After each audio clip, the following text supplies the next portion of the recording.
for your values and fight for your friends. Fight through this blight, find the light at the end. Through the age of the dragon, the people will talk of the day they were saved by a hero named Hawk.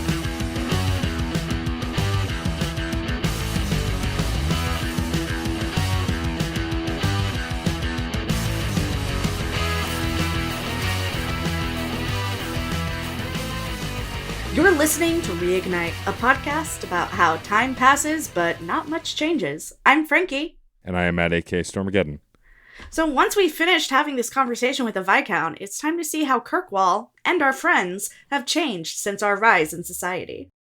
Yeah, there is much to discover, and it's funny, I hadn't realized how much of a time gap there had been between Act 1 and Act 2 the first time, since I played last, because it'd been a minute. So when they had said how much time had passed, I went, wait, really? Yeah. The whole game spans 10 years. Yeah, which just, to me, I never even realized. Mm-hmm. So it's been 3 years, I believe. Yes. We are now a person of import. The Viscount has personal meetings with us. We are like a regular face around the keep, which Seamus points out if we stop and say hello to him as he's hanging out in the hall. Yes. Seamus, if we stop to talk to him, which I did, he makes a point of saying that, you're here a lot, I noticed, and to me, he says, I think you're a good influence. I think it's a good thing that you're always here. And then you can say to him,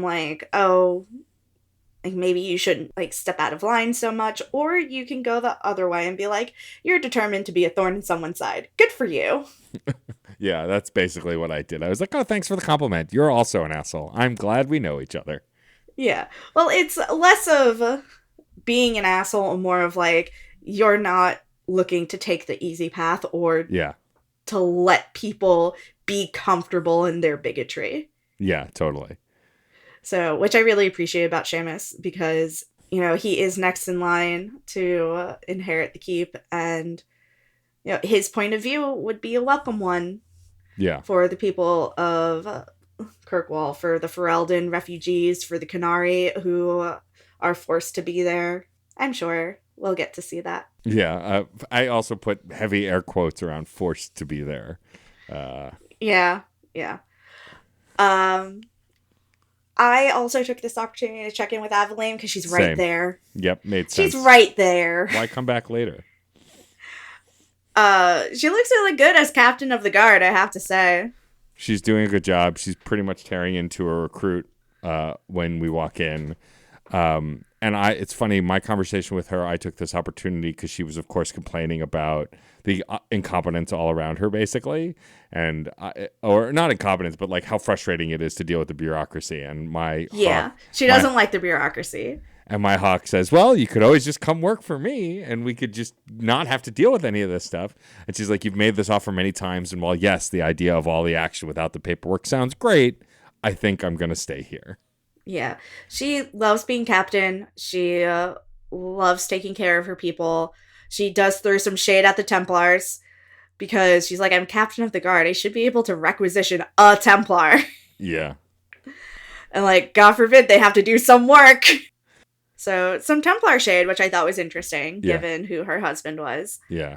I also thought it was kind of weird, maybe, that when you walk into her office and you're like, hey, Aveline, she's just like, did I not see you 5 minutes ago? And it's like, well, no. Technically, it's because she's following your career, basically. You don't hang out as much, but she's keeping an eye on what you do. Right. And I'm just like, that's weird. Why don't we hang out as much, Aveline? I mean, I leave her home because all she does is complain about mages and stuff, and I just don't want to hear it. Anyway. This is true. So that's our check-in with Aveline. She's doing great. She's captain of the guard. She loves her work. So keep doing what you're doing, bud.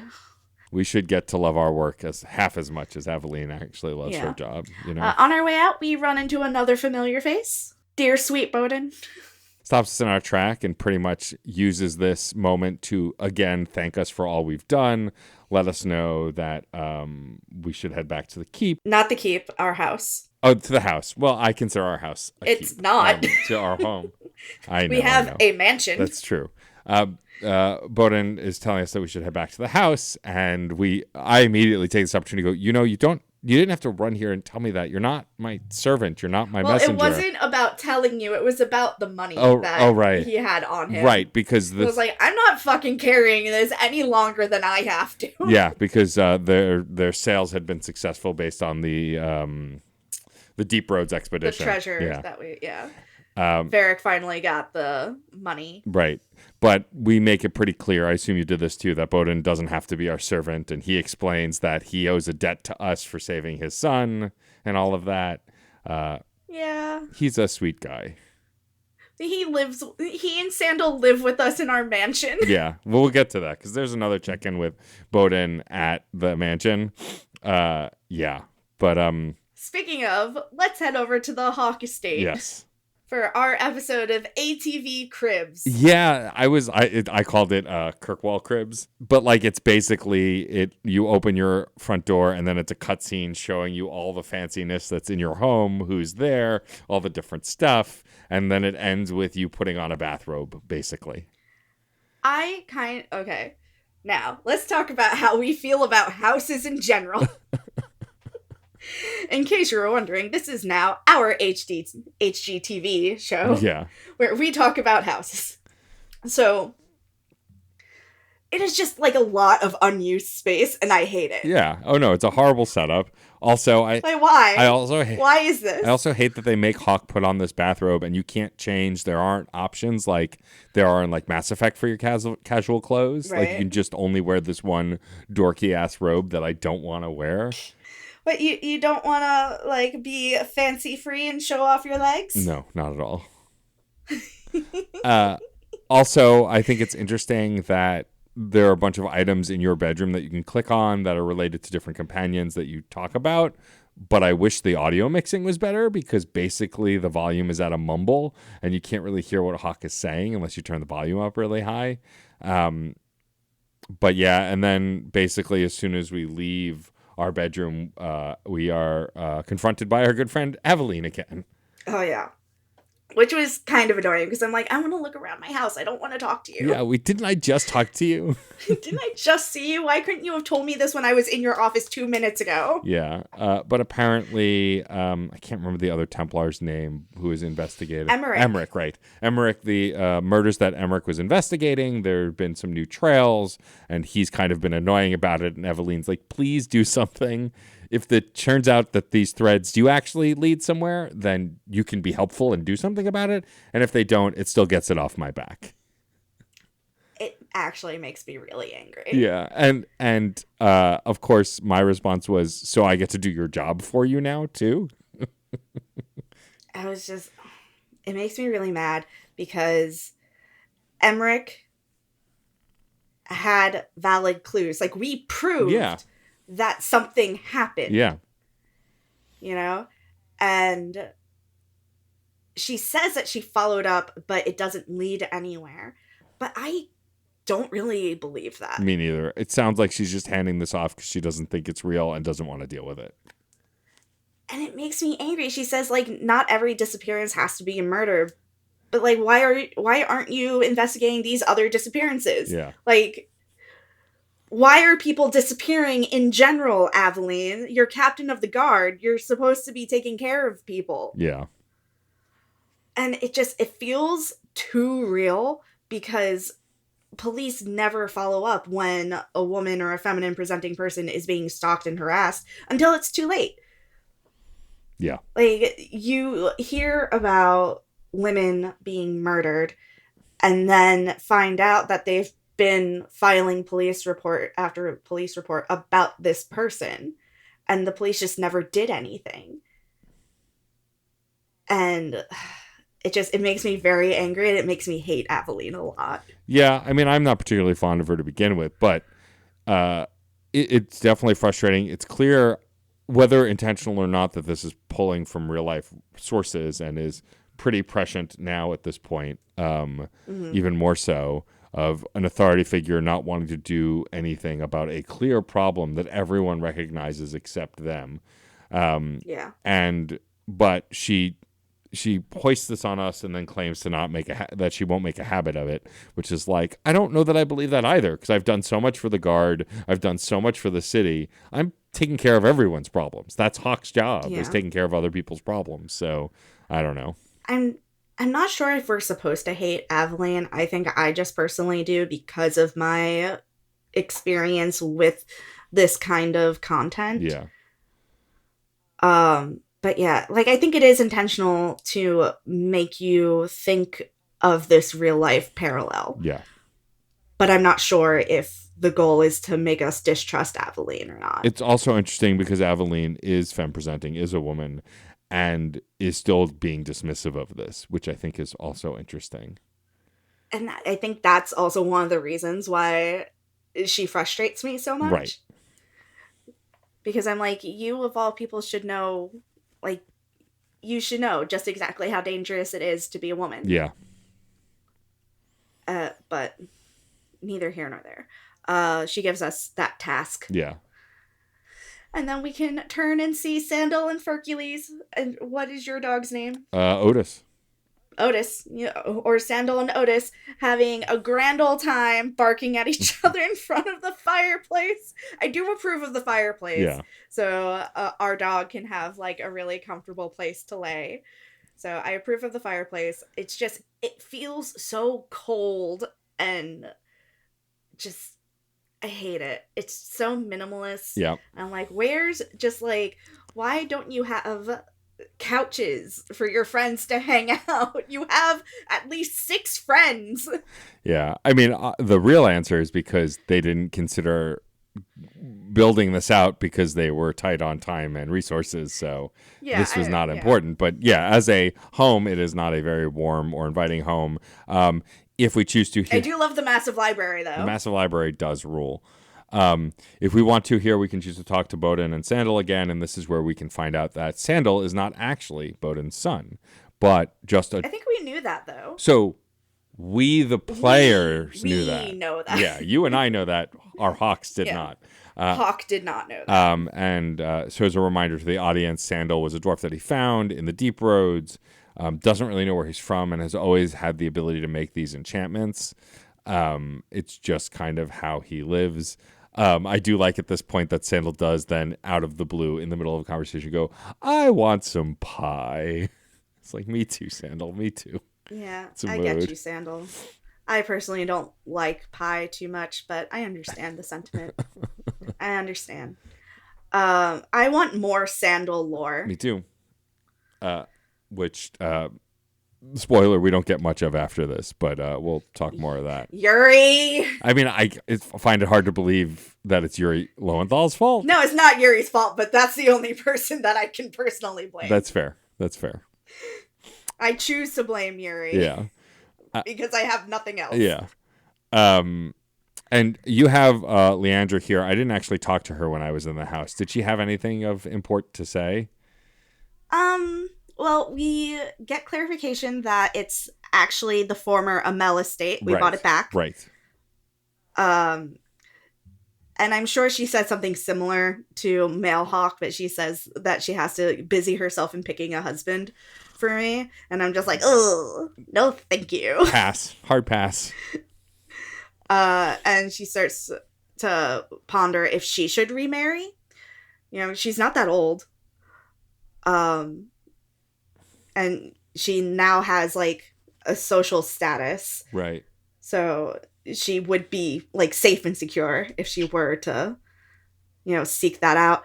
I encourage her to seek joy because, you know, it would be kind of sad if she just sat around the house waiting for me to come home all the time. Yes.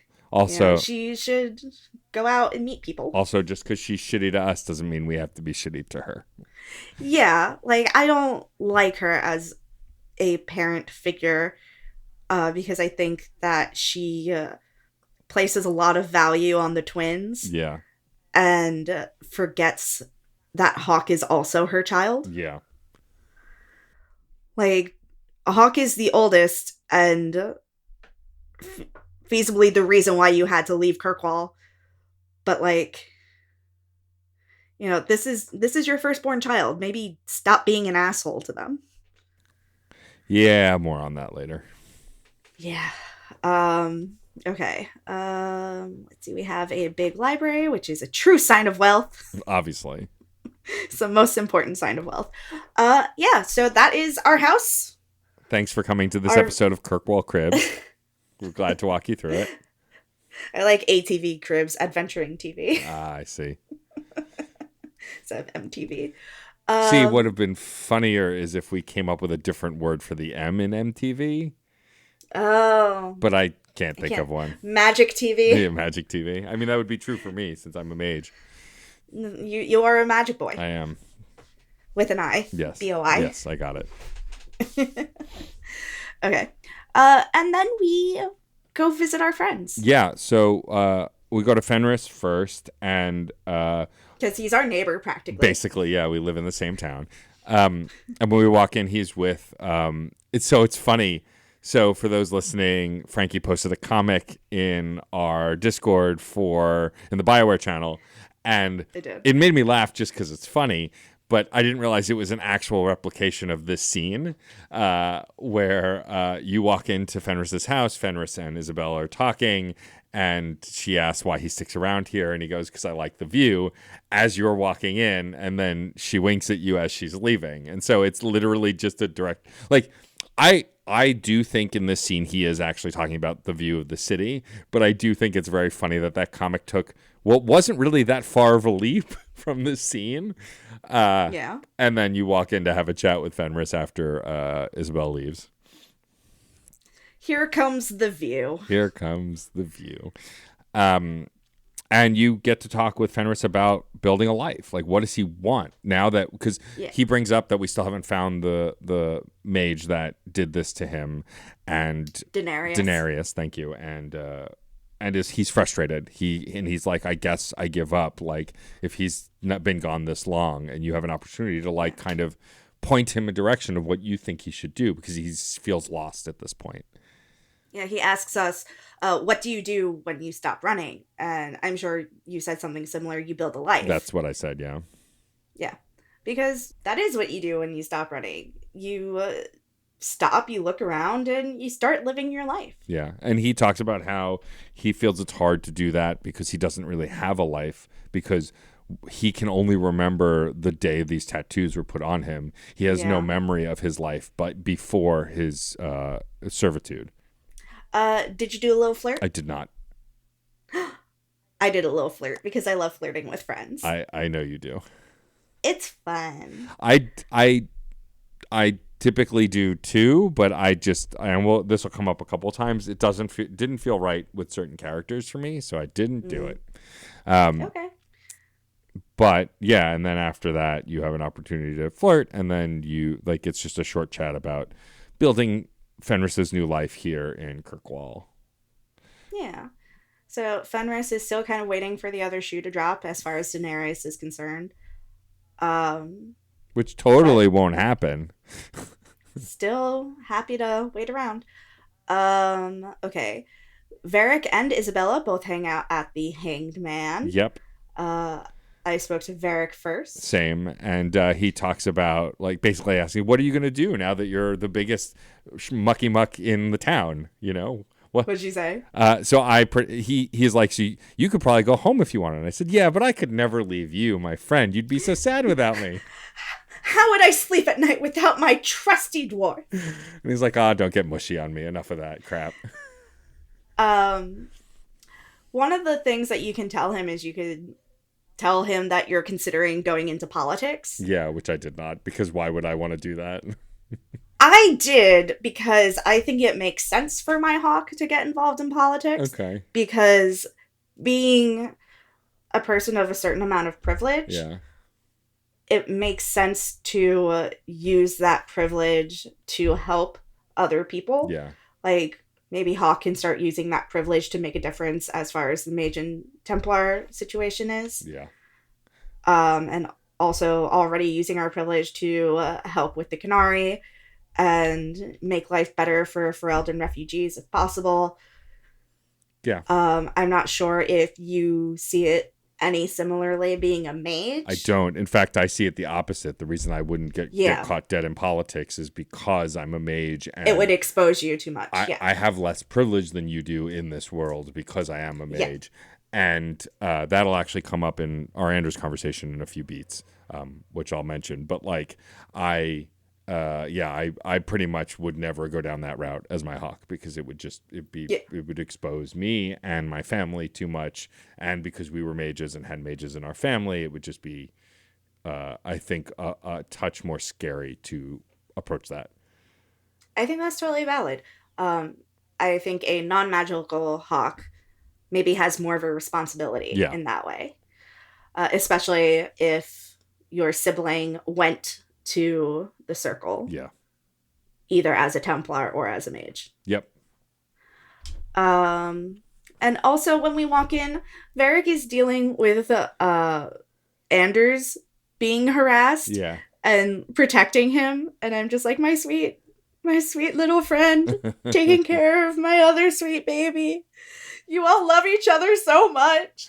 I do like also when you have companions in your party. Our party is less relevant for this since we're just going around talking to folks. I went by myself. If I left everybody in. If you have your party with you and you're in the area they're supposed to be, you can just talk to them as they're following you around. You don't have to go to where they normally are, which I appreciate. It just shows some foresight. After this Varric conversation, we of course then get to chat with Isabella, who I keep wanting to drop the A, who I know, me too, is so excited to have finally found the relic again. And I basically took this opportunity to go, really? This again? Can you just let it go? This is going to bury you. Because we find out that over the 3 years, every time that she's had a lead, it has led nowhere. Yeah, and she says, no, but this one's really the thing, and it won't bury me. I just want to find it so I can end this. Like, she's basically a person in denial. I did, though, choose this opportunity to do a little flirt and said, well, if I help, well, fine then. If we're going to go to find it, if I help you find it, will I get a reward, like a little kiss? I also flirted with Isabella a little bit. And she says, yeah, you can even choose where I kiss. I was like, oh, okay. She's so cute. And then we had no conversation with Meryl. Nope. I tried popping in, nothing. Nope. So lastly, Anders. And Isabella picked up a disease. Of some kind. And Anders helps heal her and then says, please don't come to me every time you contract something like this. That's not what this is for. And she's like, but then what is magic for if not this? And Hawk walks and goes, I don't want to know. She's not entirely wrong. She's not. And in this moment, you can chat with Anders about the mage situation. He's getting frustrated and is more scared. And when I had this conversation with him, and like I tell him to calm down a little, like try and relax. I don't want to see you give in to cold-blooded revenge, or what I basically say, I don't want you to give in to what the Templars want or justice. And he's like, but how can you say that? Even you should feel this, because I am also a mage. And that's when I take this opportunity to flirt with him and be like, yes, but I want to keep you safe. I want to take care of you. Because I'm not a mage, lean in to supporting and like, you do not have to push me away. Yeah. I'm here to support you. Like, I want what you want. Yeah. Like, I am on your side and I want to protect you. And the best quote of all the romances, I would drown us in blood to keep you safe. Yeah. Says that to me too. That's love, baby. That's emo, is what that is. No, that is true love. Uh-huh. I too am a scorched earth person. Uh-huh. I know. I would burn down the entire state of Ohio if something happened to John. Fair enough. Because it will probably be Ohio's fault. Probably. But I am 100% like, how could I love anyone but you? Yeah, I flirted with Anders. We'll get to it. I won't spoil. We have some follow-up questions after we're done with our check-ins. But yeah, so, and I also like try and convince Anders, like, I want to support you, but we have to be smart about this. I want to take care of you. And he basically ignores my flirting to be more righteous, and which is fine. So, what has really changed in 3 years? I mean, so we have more status and more power. We have money. It gives us a stronger position when acting, not acting out of desperation just to grab whatever we can, but now we can be more tactical, I think, at this point. Hawk can... This is true. It's less about taking any job that you can, and we can be more selective. Yeah. And also because we have that influence, can use it to support those we care about, our friends, our family, all of that.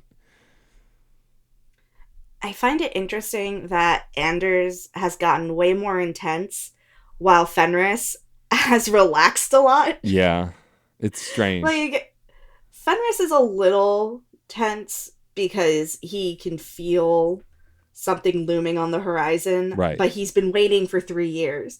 So he's like, I think he's at a point where he's like, well, either it's going to happen or it's not. And there's no point in me being stressed about it. So Right, yeah, totally. Whereas Anders is facing this constant crisis.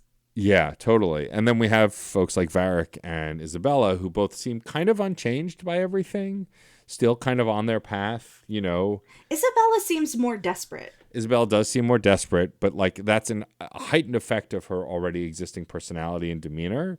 She hasn't changed per se.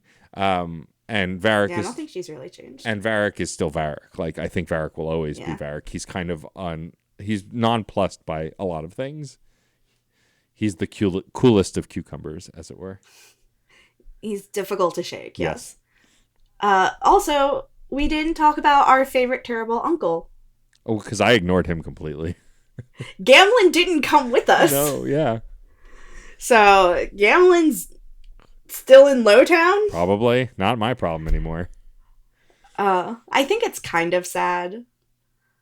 I don't know. I think if I were actually in the position of Hawk, I would have gotten him out of Lowtown. Like, I wouldn't have let him live with us, but I would have at least gotten him out of Lowtown. Like, you can have a slightly better house.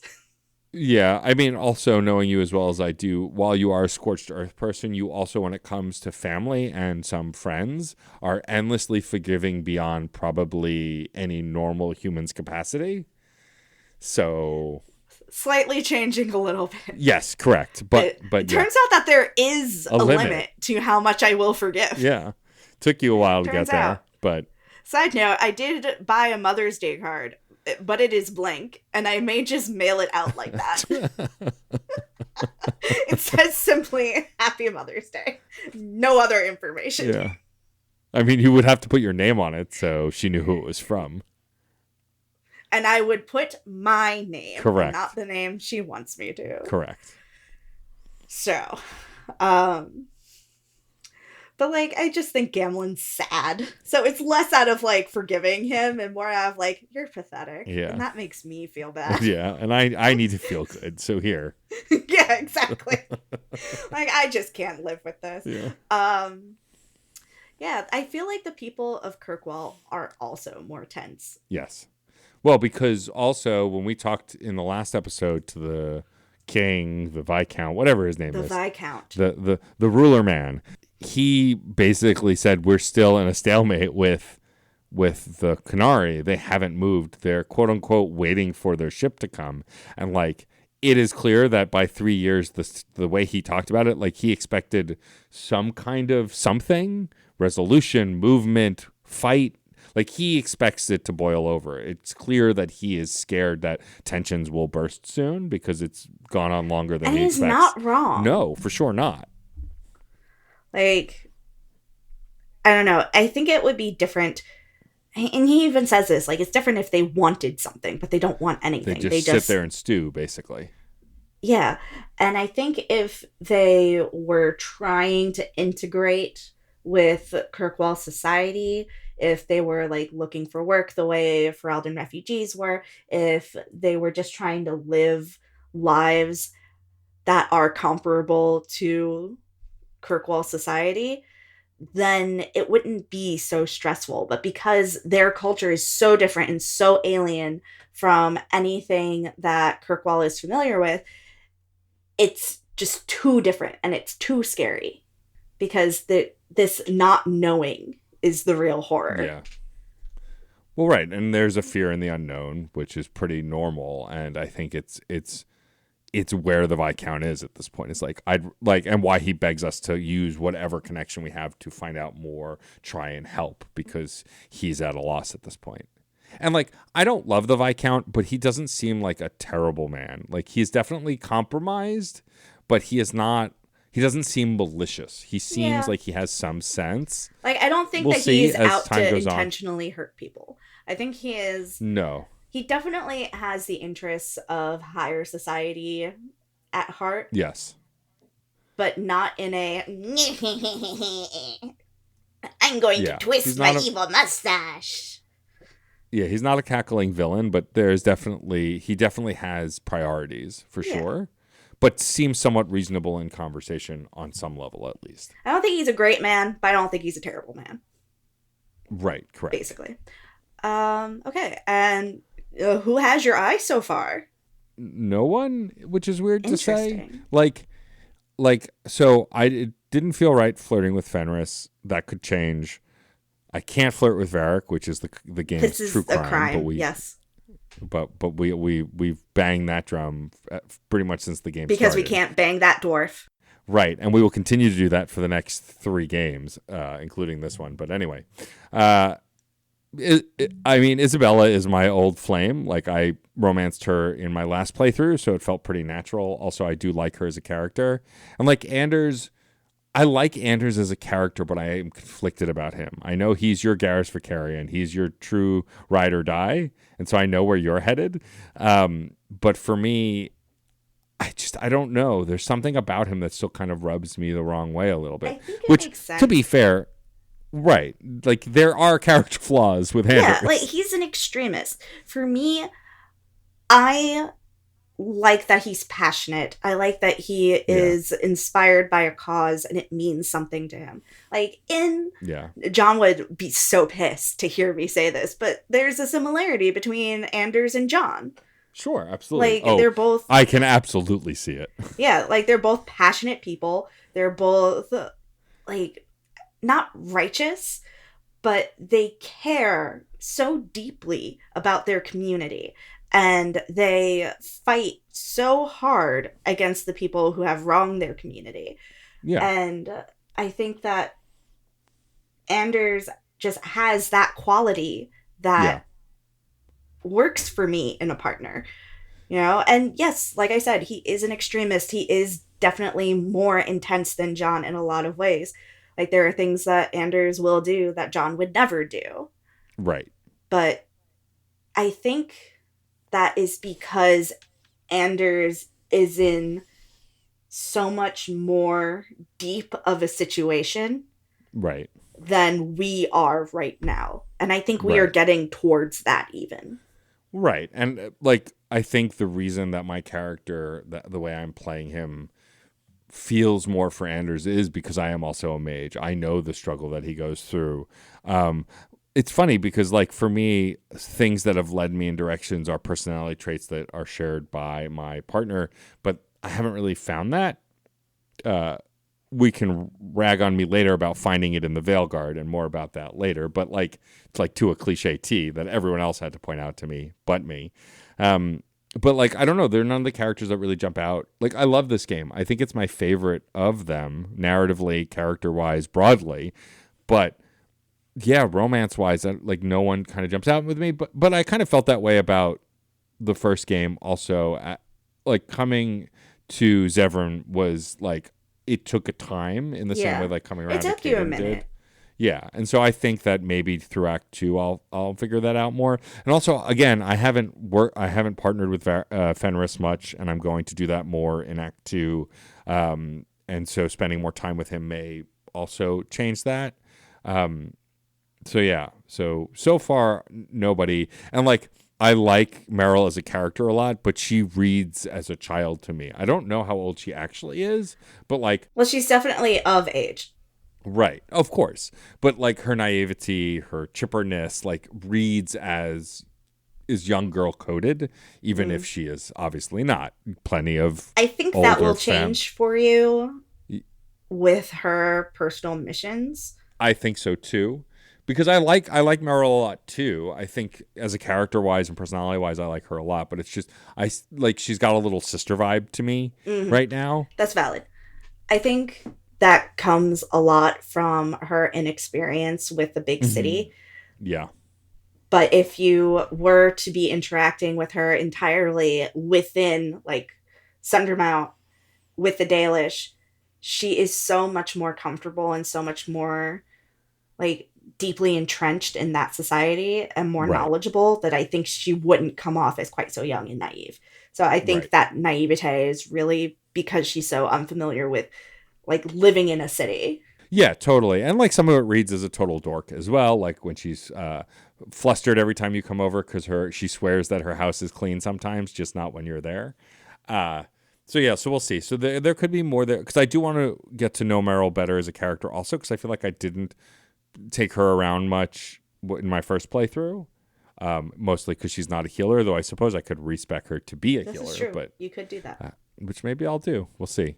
But I mean, I guess I could heal, but that ain't gonna happen. So Why would you waste your precious time? never in a million years.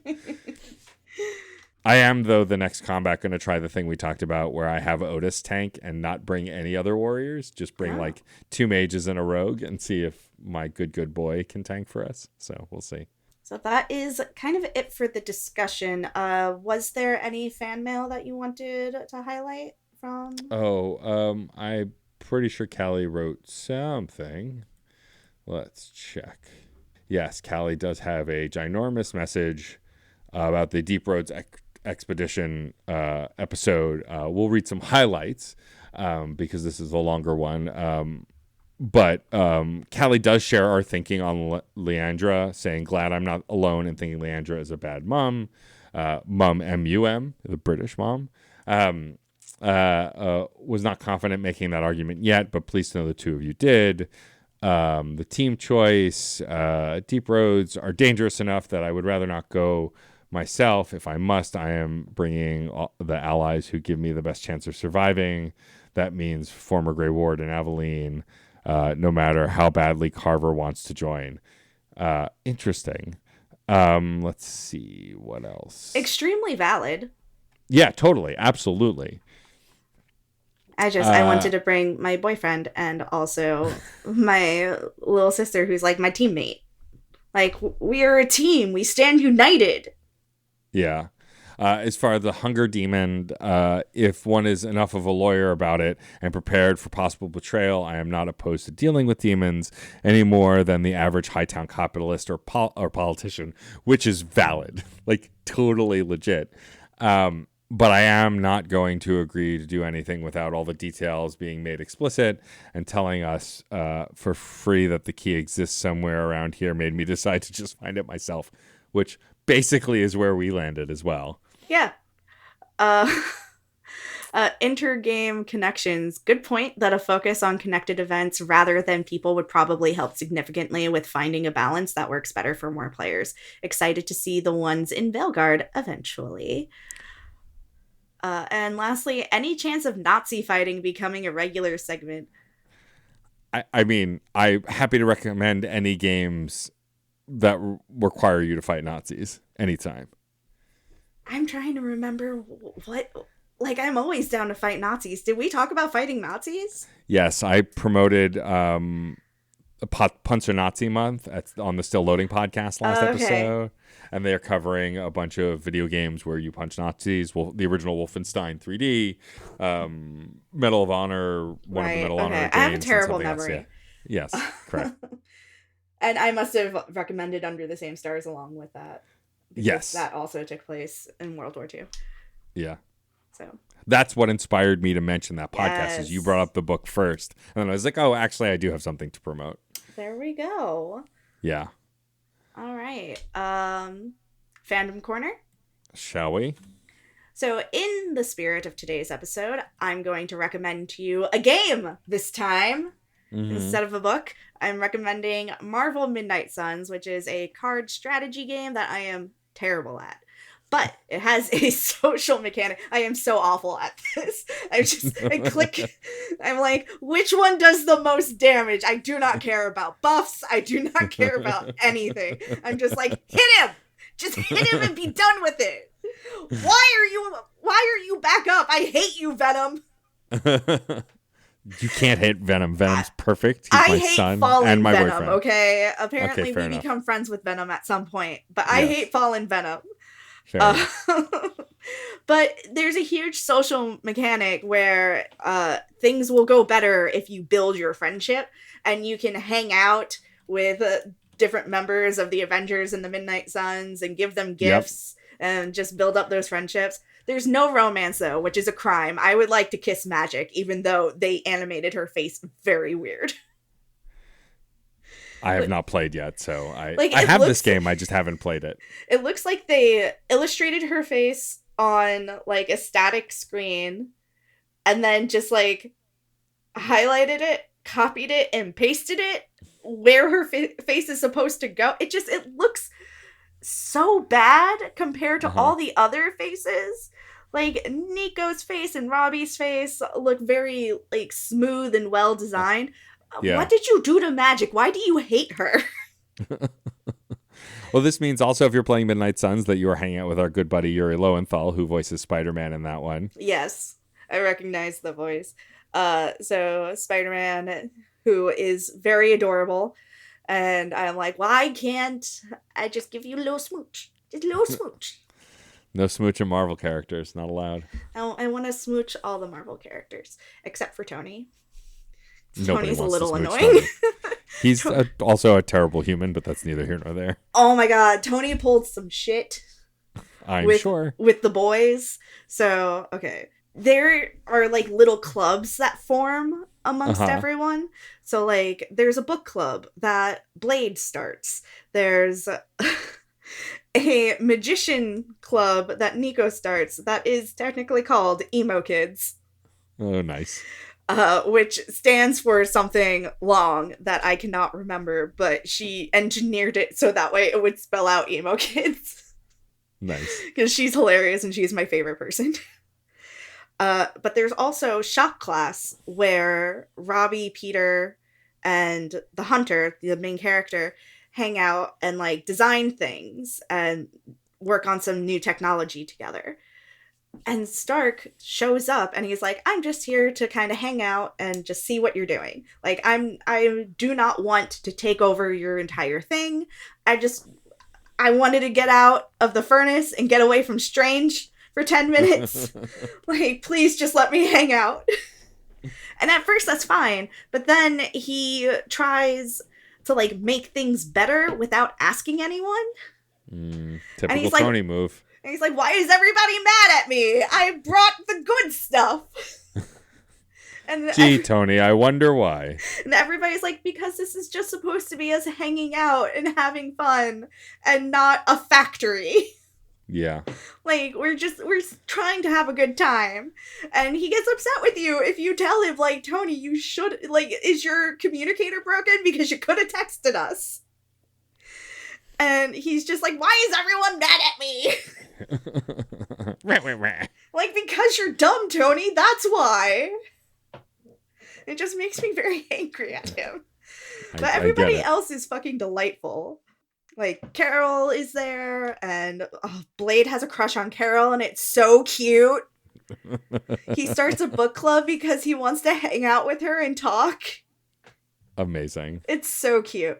So I highly recommend Marvel Midnight Suns. So yeah, to be clear, Frankie is not recommending Marvel Midnight Suns because it's an extremely awesome tactical strategy RPG that has really intricate mechanics and combat. They're recommending it because you can hang out with your Marvel friends and do Yes. check-ins. Okay, just That's the most- clarifying. And also you have a dog named Charlie who's a hellhound, and you can pet Charlie every day, and you can be like, Charlie, who's the best dog in the world? It's you! You're And so I predictable. love it. Also, it's kind of gay. Okay, well that's always a good reason. Like, there's some gay in there. Awesome. Well, I've been wanting to play Marvel Midnight Suns for a while. It's on my backlog list for this year. I don't know if I'll get to it because it's also supposedly like 40 or 50 hours long. So we'll see. And I just got a review code for Assassin's Creed Shadows, which I've only played the first few hours really of. Enjoying it. So I really enjoyed the first couple of hours, and for context for our listeners, I have not beaten an Assassin's Creed game since Assassin's Creed 3 on the Xbox 360, and I've not played one since Origins on PS4, and Origins I fell off of. Even though I like Bayek as a character, I thought that the Egyptian setting was interesting. Once I saw the world map and all of the little icons, I went, nope, I'm done. Gotta go. Peace. See, I loved Odyssey. Yeah. But I struggle with Valhalla. Yeah, I didn't play either of those two because of the length they said the games were. But one, I got a free game. Free game always great. But two, like I wanted to try this one because other folks I know who haven't played these games in a while or hasn't really stuck with any of them because they were too long have been saying there's been praise about this one. And I figure if I just stare at the main quest objective and kind of get through the story, maybe I'll enjoy it. And so, I mean, it's fun to return to the mechanics. I like Nawe as a character. I like Yusuke as a character. The little bit of Yusuke I've seen. And so I want to keep playing it. We'll see how far I get. My plan is for it to be my April review for free that I write up on the Patreon for Fun and Games. By the time you're hearing this, my review for Wanderstop is out. If you love cozy maker games, but also struggle with existential dread and burnout, this might be the game for you. I really enjoyed it, and so you can read that review over on patreon.com/funandgamespod. But yeah, so but Assassin's Creed Shadows isn't my recommendation because I haven't gotten far enough in it yet. My recommendation, which will be much shorter than Frankie's, is a little indie game called Pepper Grinder. It's a game that came out last year, 2024. It's an indie studio I'm blanking on the name of.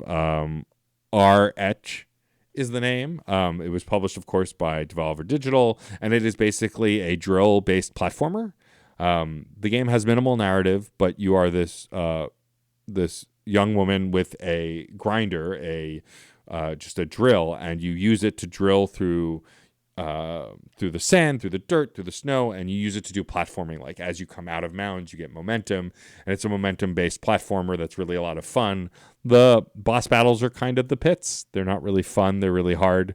But the moment-to-moment gameplay in the stages is a lot of fun. It's only got 4 worlds. Only took me about 3 or 4 hours, about 5 hours to finish.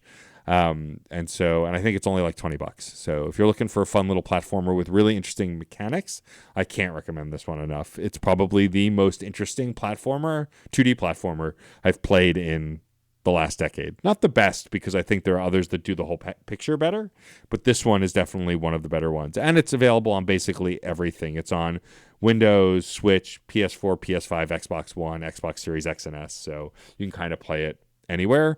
And I think it's worth the $20 for a solid 4 to 5 hour game. All right. Awesome.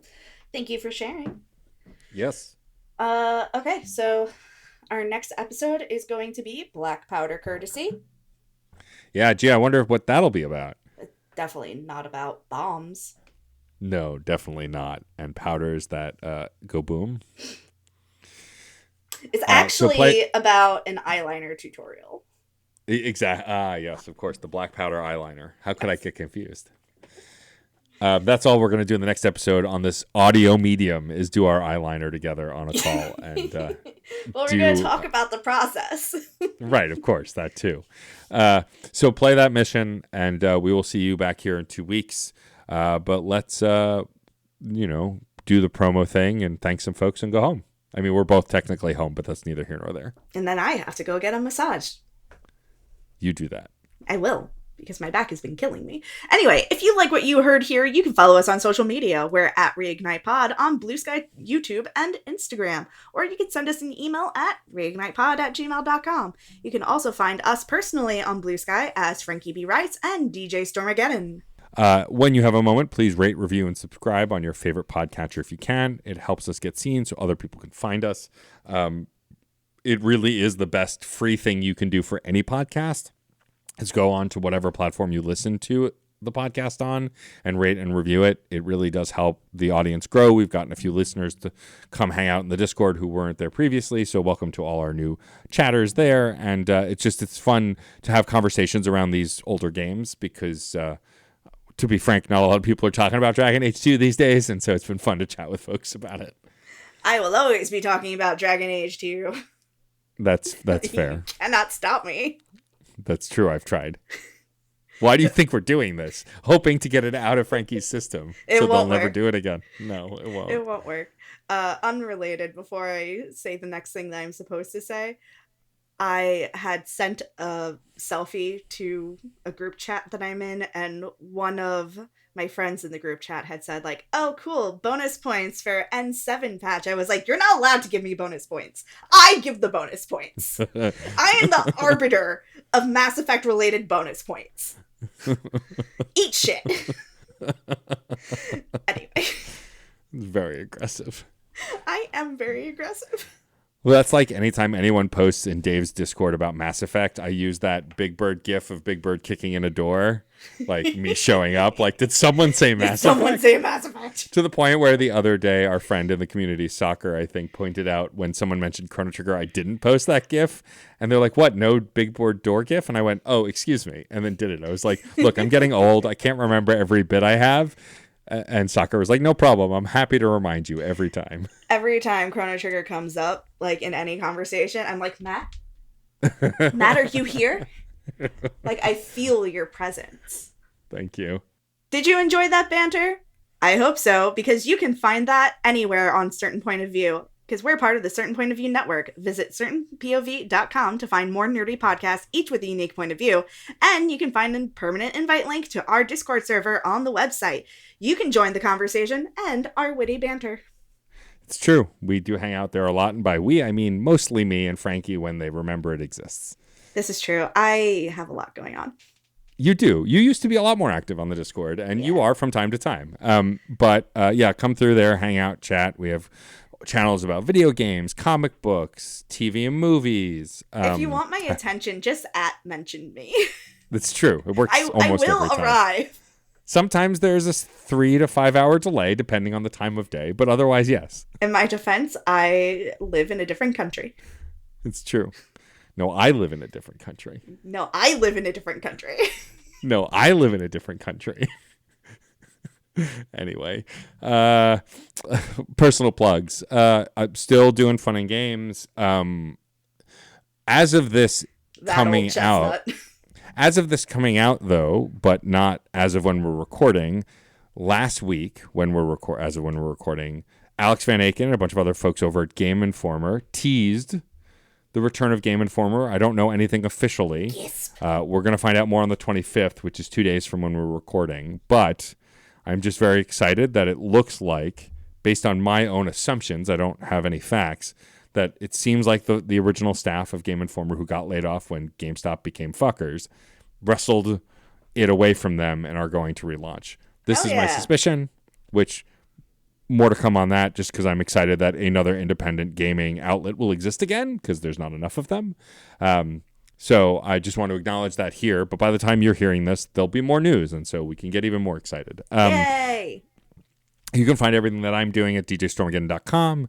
That has my merch store. It has links to Fun and Games, this podcast, which you're already here, so why would you need that? And the Fun and Games Patreon. Maybe they got here by mistake. Maybe. I mean, it would be a mistake. I mean, look at us. Yeah, we're really cute and funny and smart. What are you trying to say? Anyway, that's it for plugs, that unhinged paragraph that I just said. As for me, I continue to diligently work on my PhD. I am 36,000 words out of 50,000 for my creative aspect, and I am 6,000 words out of 10,000 for one of my essays. So, hell yeah for me. I may start posting some of my writing online if you are interested in that. Mention me in the Discord and say, hey, do that thing, because I'll do it. All right. You heard it here, folks. First. Words. We'd also like to thank the one and only Case Aiken for developing some awesome t-shirt designs that you can find at certainpov.com or the Certain POV Teespring. And as always, big thanks to Case for designing each episode's individual show art. We'd like to thank Miracle of Sound for our theme music, which is excellent. And of course, we want to thank the one and only Red Spinks for our Dragon Age inspired logo. To see more of his work, you can go to Chaos Does Art on Instagram. And lastly, we'd like to thank you for listening. I'm Frankie. And I am Matt, a.k.a. Stormageddon. And remember, all Templars are bastards, especially Carver. Fight for your values and fight for your friends.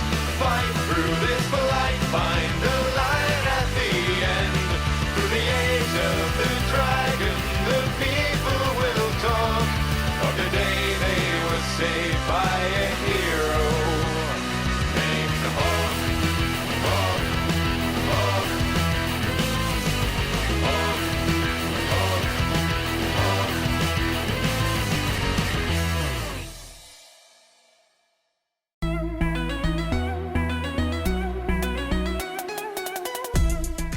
Welcome to No Small Games, the indie gaming recap and review podcast. I'm Kate, also known as Cater Blossom.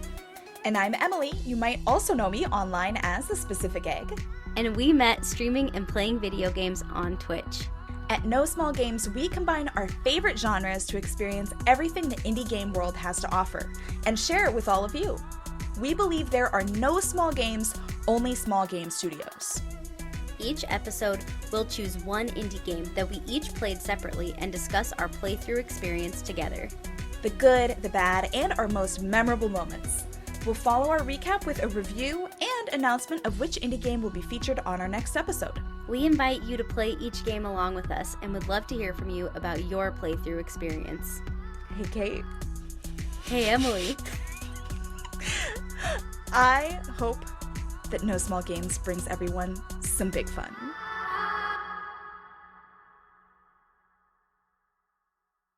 CPOV. CertainPOV.com.